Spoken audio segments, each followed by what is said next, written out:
A'udzu billahi minasy syaithanir rajim.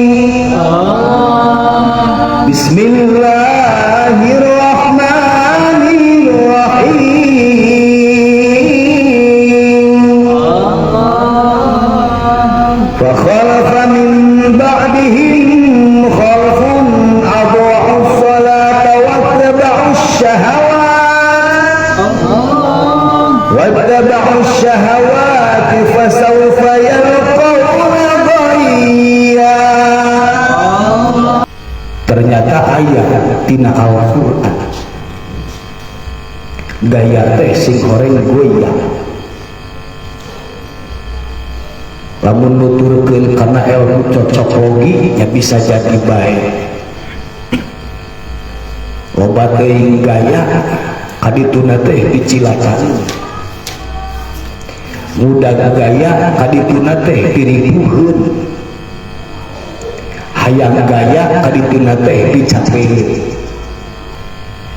Manu jelas dina Al-Qur'an aya kecap goyah.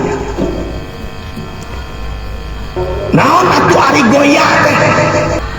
Para ulama ihtilaf dina makna goyah.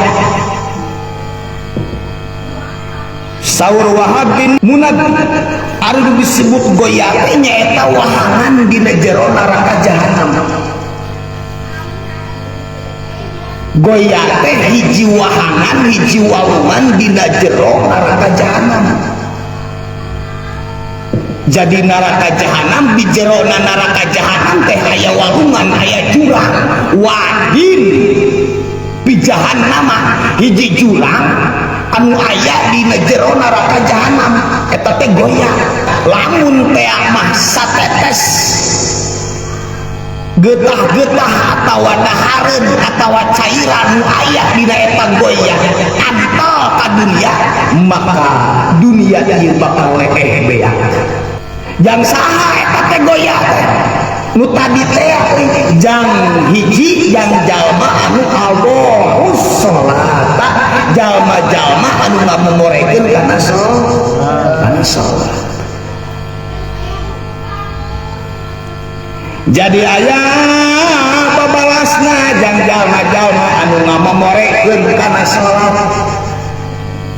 Bahasana aja pas sauk payal kauna goyah sauk ai sauk teh cek tadi ge dulu baidah jauh keneh bakal ngamila keneh bakal teh kapan aya bakal anu sakedeung deui aya bakal ngamila keneh.